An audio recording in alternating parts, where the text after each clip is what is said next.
saya berharap bahwa saya pingin suami tajir, bukan apa-apa, bukan masalah saya pingin hidup kaya raya, enggak. Saya pingin saya jalan di jalan Allah itu gak usah mikirin perut lagi gitu. Saya sosial apa, udah ada yang backup deh gitu. Tapi ternyata enggak, Allah enggak memperbolehkan itu. Kenapa? Kalau misalnya pertama kali menikah, itu kan kita udah bisa ngelihat, oh ya ini kayaknya jalannya bakal bagus nih, mulus lah gitu kan. Kalau suami saya tuh kayaknya aduh. Tapi ternyata Allah merubah dalam beberapa tahun pernikahan tuh, Allah membalikkan keadaan di mana Allah memuluskan rezekinya dengan subhanallah. Jadi memang benar kata orang, ketika kita meninggalkan dunia, dunialah yang akan lari-lari mengejar-ngejar.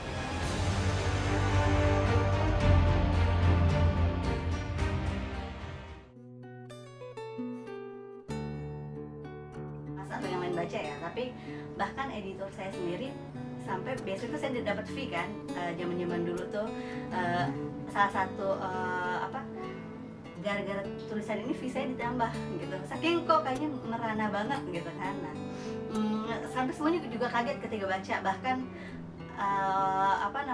sampai beneran nanya, ini beneran kisah nyata gitu kan, dialami oleh saya, iya benar gitu kan. Nah, jadi emang menarik banget, saat itu masih tanda kutip lugu gitu kan. Ada banyak kumpulan-kumpulan kisah-kisah yang saya juga laluin, yang benar akhirnya saya tuangkan di tulisan yang akhirnya dijadikan buku Winch ini.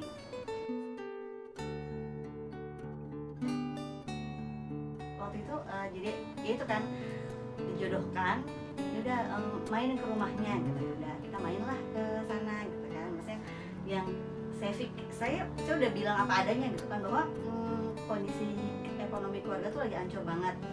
Dari yang tadinya punya rumah, tiba-tiba nggak punya rumah, ayah tuh pokoknya intinya lagi carut marut, yang emang lagi parah banget.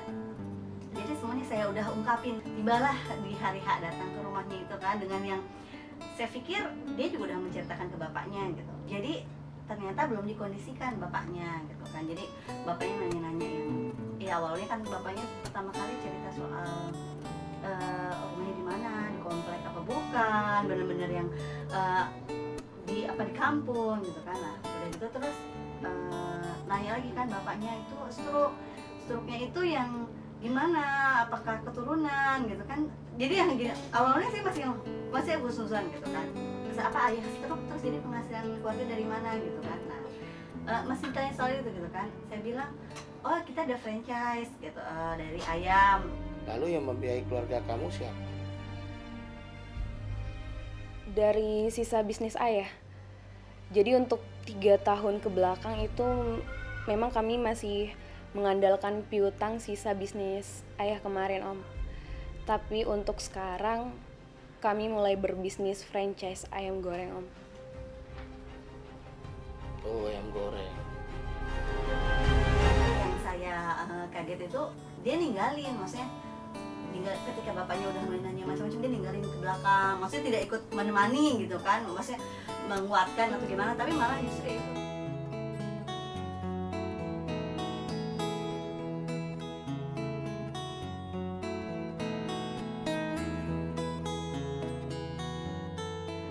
Target pembacanya sih sebenarnya untuk orang yang akan menikah dan baru menikah.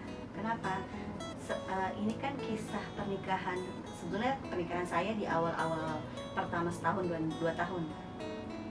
Selama 7 tahun saya menikah, saya menyadari bahwa yang terpenting itu justru di awal-awal pertama pernikahan ini gitu. Buku ini menyajikan bahwa di awal-awal pernikahannya justru hal yang harus, pondasi itu harus kuat, Mas. Kenapa Pak harus kuat? Sebenarnya kan awal pernikahan itu ekonomi masih lemah. Itu di buku ini saya ceritakan bagaimana masih ngontrak yang petakan gitu, ngontrak dengan tetangga yang kurang kasar apa gitu kan, intinya maki-maki anak tiap hari gitu kan. Jadi kalau nggak ikhlas dari awal, nah itu akan sulit berdamai dari awal, atau misalnya menyatukan visi misi itu akan sulit. Nah buku ini mungkin banyak kisah sedihnya gitu, tapi bukan bercerita tentang kesedihan, tapi justru tentang kekuatan suami dan istri untuk menyatukan visi misi. Bahwa seperti yang saya ungkapkan, menikah itu pelipat gandaan kekuatan, bukan pertambahan 1 ditambah 1 jadi 2. atau 1 ditambah 1 jadi 2, 3 dengan tambahin anak-anak, tidak, tapi melipat gandakan. Suami bertambah kuat, istri bertambah kuat. Selama ini kan yang sering terjadi adalah reduksi, mengalah untuk suami ternyata di satu sisi juga mengalah untuk istri. Nah, buku ini mencoba mengajak kepada pembaca bahwa bukan pernikahan itu bukan itu gitu. Nah, dan pernikahan itu saya untuk terbang. Ada salah satu part juga ditulis untuk sama-sama terbang menggapai impian. Cuma memang speednya harus diatur. Sebenarnya masalah itu gitu yang terlupakan. Makanya kenapa pernikahan akhirnya cuman ada yang 3 bulan atau bahkan sebenarnya sudah bertahun-tahun, tetapi karena di awal pondasinya tidak kuat, jadilah berakhir di misalnya usia sudah 20 tahun, 30 tahun yang ternyata kalau diusut dari awal pernikahan gitu sebenarnya.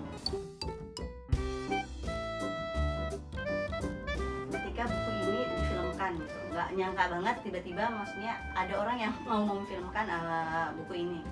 Dan saya berharap sekali bahwa film ini juga hadir untuk membawa nilai-nilai baru di perfilman Indonesia, karena seperti yang kita tahu sendiri genrenya memang udah mulai film-film Islami, tapi sebenarnya pada akhirnya cinta-cinta pecisan yang dipakai jilbab. Nah, saya berharap ketika sebenarnya buku ini juga sangat makna, dengan difilmkan mungkin ada perubahan, perbedaan nggak masalah gitu kan, tetapi nilai-nilai yang ada di buku ini tetap tergarap juga di film ini. Dan saya juga berharap banyak sama film ini karena memang saya lihat berbeda gitu, dan mau berani untuk memfilmkan buku yang bahkan sebenarnya belum dipublish bukunya gitu kan. Saya berharap banyak dan semoga sukses. Kalau dari trailernya sih keren, semoga mudah-mudahan emang hasilnya memang keren. Dari trailernya sih patut diacungi jempol. Luar biasa. Doa Mas Fadli terkabul. Ternyata benar kata orang, jika memang berjodoh, Allah akan berikan banyak kemudahan dalam proses pernikahan itu. Allah akan perjalankan waktu begitu cepat, hingga tak ada waktu lagi rasanya bagi kita untuk sekedar mengambil nafas.